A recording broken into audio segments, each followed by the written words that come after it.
अस्सलामुअलैकुम वरहमतुल्लाह। आज मैं फिर एक बार अपने उस्ताद मोहतरम जनाब हकीम सैयद ज़ाहिद हफ़ीज़ शाह साहब की प्रैक्टिकल वीडियो आपके लिए पेश कर रहा हूँ, जिसमें उन्होंने एक ऐसे पेशेंट का इलाज किया जो कि इलाज करा दिया गया था, जिसके जिगर सिकुड़ने की वजह से पेट में पानी पड़ चुका था, हार्ट का सीरियस मसला था, गुर्दों का प्रॉब्लम बहुत सीरियस था। और ये सब इलाज उन्होंने हर्बल अद्वियात से किया, क्योंकि इलाज का सारा दारोमदार बेहतरीन तशख़ीस पर है। जितनी अच्छी तशख़ीस होगी आपकी उतना ही अच्छा आप इलाज कर सकेंगे। तो आइए तिब के करिश्मे देखते हैं हकीम सैयद ज़ाहिद हफ़ीज़ साहब उस्ताद मोहतरम के मतब से। आइए लाइव देखते हैं जी।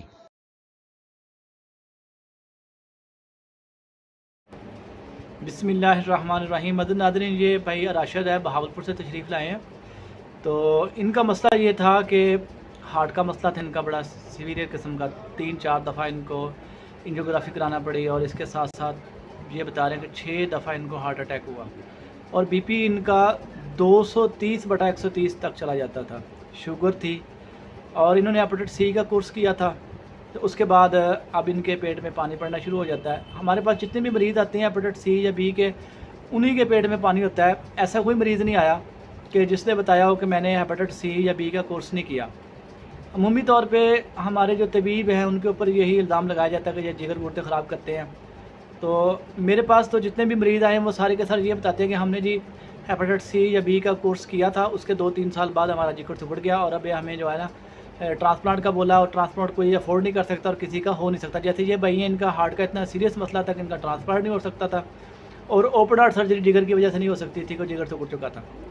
तो ये बता रहे हैं कि जी मैं डॉक्टर के साहब के पास गया कि हल किया, उसके बोला कि मैं क्या खाऊं पीऊं के, और सर्जरी के काबिल का था, जो मर्ज़ी खाएं पी। उसका मतलब ये था कि ये बिल्कुल आखिरी स्टेज पे पहुंच चुके थे। हार्ट का मसला भी, शुगर का भी, और साथ में लीवर का भी, यूरिया क्रिएटिनिन बढ़ना भी शुरू हो गया था, गुर्दे भी ख़राब होना शुरू हो गए थे।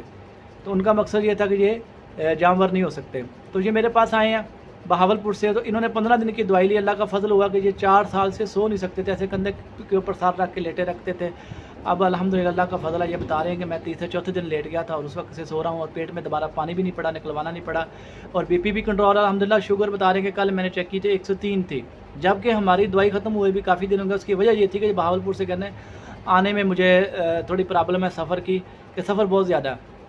तो आपको पता है 400-500 किलोमीटर सफ़र करना और फिर वसाइल भी हों तो इतना लंबा सफ़र किया जाता है। और सबसे अहम बात यह है कि इतना सीरियस मरीज़ जिसके पेट में पानी हो, शुगर कंट्रोल ना हो, बीपी कंट्रोल ना हो, यूरिया क्रिएटिनिन बढ़ा हो, गुर्दों का मसला हो, इतनी सीरियस कंडीशन में मरीज़ को अगर मैं बुला रहा हूँ इतने दूर से, तो इसके लिए क्या ज़रूरी है कि मरीज़ की नब्ज़ देखनी ज़रूरी है, मरीज़ की तशख़ीस ज़रूरी है। जो सारा दिन मेरे भाई यही कहते रहते हैं कि ये नुस्खा बताएं, नुस्खा बताएं। भाई नुस्खों से इलाज नहीं होता है। इस भाई का जो मैंने इलाज किया सारे के सारे फार्माकोपी के नुस्खे हैं।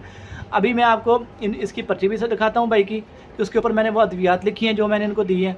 कोई ऐसी दवाई नहीं है जो फार्माकोपिया के अंदर मौजूद ना हो। जिसको शौक़ है तिब करने का, दवा खाना करने, वो कम से कम एक फार्माकोपिया तो लेकर रख लेना।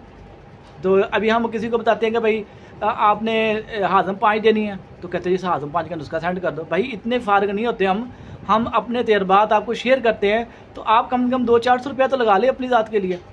तो इसी तरह दूसरा मसला ये है कि कॉल करके कोई दिन नहीं देखता, कोई रात नहीं देखता। भाई मैं हर दफ़ा रिक्वेस्ट करता हूँ कि कॉल नहीं करनी, जो भी बात पूछनी है, बतानी है, वॉइस मैसेज करनी है। अगर टाइम लेना है तो भी आपने वॉइस मैसेज में लेना है और मैं व्हाट्सएप पे आपको एड्रेस सेंड कर दूँगा। एड्रेस मेरा है लाहौर चुंगी अमर सद्दू, शंघाई पुल के करीब मेरा क्लिनिक है, और नंबर है मेरा 0300 493 0367 0349 30 367।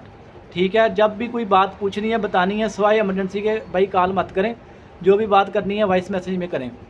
तो अभी मैं इस भाई का इंटरव्यू भी आपको दिखाता हूँ और इसके साथ साथ मैं पर्ची भी दिखाता हूँ, और उसके ऊपर जो मैंने इनको अद्वियात दी हैं वो भी दिखाता हूँ। सब दोस्त जो हैं इस चीज़ को लाजमी बनाएं कि आप वो तशख़ीस सीखें। ये सारी की सारी अद्वियात सब दवाखानों पे मौजूद है, फार्माकोपिया अक्सर तबीबों के पास मौजूद है, उसके ऊपर ये सारे नुस्खे मौजूद हैं। उसके बावजूद हमारे तबीब भाई ऐसे मरीज़ों को हाथ क्यों नहीं डालते कि जिसका जिगर का मसला है कहते थे हॉस्पिटल ले जाओ, जिसका बीपी कंट्रोल नहीं हो जाए हॉस्पिटल ले जाओ, शुगर कंट्रोल नहीं हो हॉस्पिटल ले जाओ। इसकी 600 सवा 600 शुगर थी भाई साहब की, 200 प्लस बीपी था, और साथ में जो है हार्ट का मसला, साथ में पेट में पानी।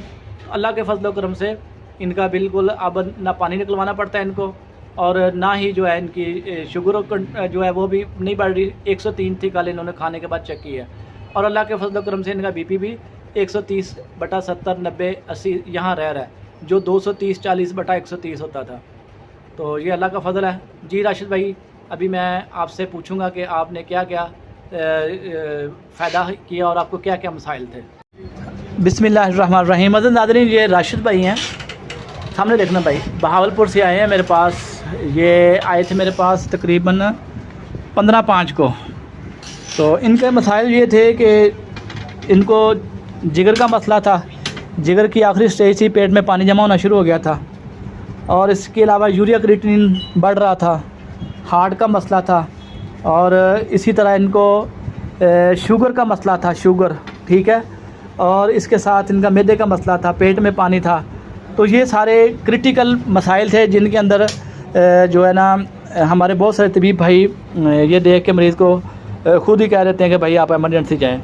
तो ये ऐसे बंदे थे बेचारे जिनको डॉक्टरों ने समझ लें लाल करार दे दिया। क्योंकि होता यूँ है कि जितने भी मेरे पास आज तक पेट के पानी के मरीज़ आए हैं, सारे के सारे वो मरीज़ हैं जिन्होंने हेपेटाइटिस सी का एलोपैथिक कोर्स किया, किसी ने इंजेक्शन का, किसी ने गोलियों का, और उसके 2-3 साल बाद उनका जिगर सुकड़ गया और फिर उनके पेट में पानी पड़ गया। फिर उन्होंने कहा जी ट्रांसप्लांट होगा, 2 करोड़ रुपया 2.5 करोड़ रुपया लग जाता है, और फिर किसी का कामयाब होता, किसी का नहीं था। और उम्र ज़्यादा हो तो इनकी उम्र भी ज़्यादा थी, साथ में हार्ट का मसला था, इसलिए इनका ट्रांसप्लांट भी नहीं हो सकता था।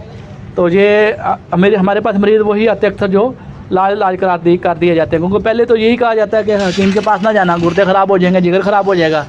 जब गुर्दे ख़राब हो जाते हैं, जिगर ख़राब हो जाता है, और फिर जब उनको डॉक्टर की तरफ से ना कर दी जाती तो फिर वो हमारे पास आते हैं।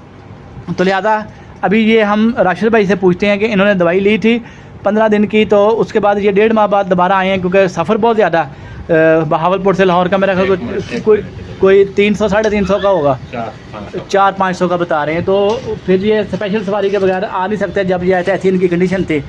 तो लिहाजा आप अल्हम्दुलिल्लाह इनसे पूछते हैं भाईजान राशिद, आप ये बताएं कि आपके पेट में पानी तो उसके बाद कभी नहीं जमा हुआ? नहीं, अल्हम्दुलिल्लाह ठीक है। अच्छा, और जो बीपी आपका कितना रहता था?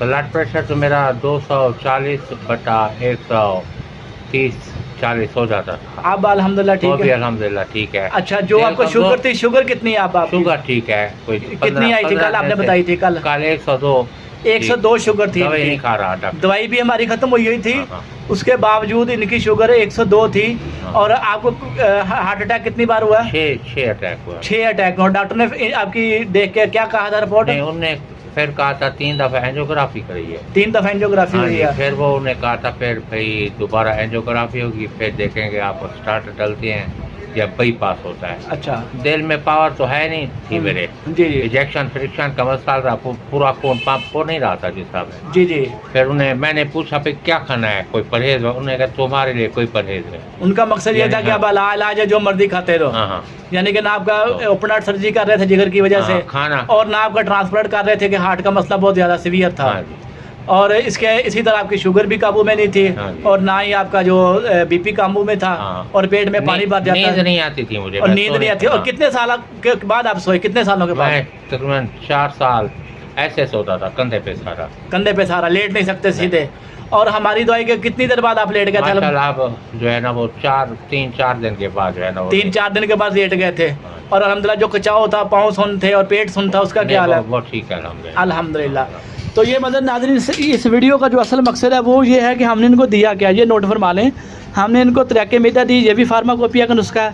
हाज़म बगैर नमक के दी, ये भी फार्माकोपिया का नुस्खा है। और ये सूसी वर्मी दी, ये भी हमारा नजरिए का नुस्खा है, ये भी सारे दोस्तों को पता है। और गुद्दी सोजश दी, ये भी फार्माकोपिया का नुस्खा। और तराके गुर्दा भी, जो गुद्दी साहबी है हमारी नजरिए की, वही दी है फार्माकोपिया का। और इसी तरह इनको 2 शदीद दी साथ के, ताकि इनको तहलील ना हो ज़्यादा। दवाई सब इनको कब्ज़ के लिए दी, और लवंडर जो इनको नींद नहीं आती थी उसके लिए दी। ये भी हमारा सारे के सारी जो बात और लुबे लबाब ये है कि हमारे बहुत सारे दोस्त भाई जो है वो सारा दिन यही कहते रहते हैं कि ये फ़लाँ नुस्खा दे दो, फ़लाँ नुस्खा दे दो। कुछ ये सारे के सारे फार्माकोपिया के नुस्खा जाते हैं, इनके अंदर कोई भी ऐसा नुस्खा नहीं है जो अजा ना हो। तो सब दोस्तों से यही गुजारिश है कि आप एक 200-400 रुपये का फार्माकोपिया आता है साबर मल्तान, तो वो लेकर अपने पास तजर्बात रखें। इसके अलावा जो मेरे ज़ाती तजर्बात होते हैं वो हमेशा सबसे पहले बताता हूँ कि ये नुस्खा फार्माकोपिया का नहीं, ये हमारा ज़ाती तजर्बा, यह हमारा खानदानी नुस्खा है।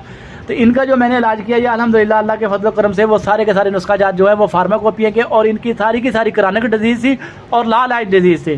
तो अल्लाह के फजल करम से बग़ैर कुश्ता जात के मालिक के फजल और करम से जो अल्लाह पाक ने इनको शफा दी, हमारी लाइट चली गई है। तो बस मैं आखिर में ये गुजारिश करूँगा, कोई भी भाई कॉल ना करे, कोई भी पूछना हो वॉइस मैसेज करे, और इसके अलावा नुस्खे के पीछे मत भाजिए, तशखीस सीखें। जो असल तशखीस है ना, यही इलाज की बुनियाद है। तो ये चीज़ें सारे दवाखानों में पड़ी हैं जो मैंने दी हैं, और ये फार्माकोपिया तकरीबन अक्सर दवाखानों में पड़ा है, लेकिन किसी को ये नहीं पता कि कौन सी चीज़ कब इस्तेमाल करनी है। तो अल्लाह पाक सब भाइयों को, दोस्तों को तशखीस सीखने की तौफीक अता फरमाए। आमीन सुम्मा आमीन वस्सलाम।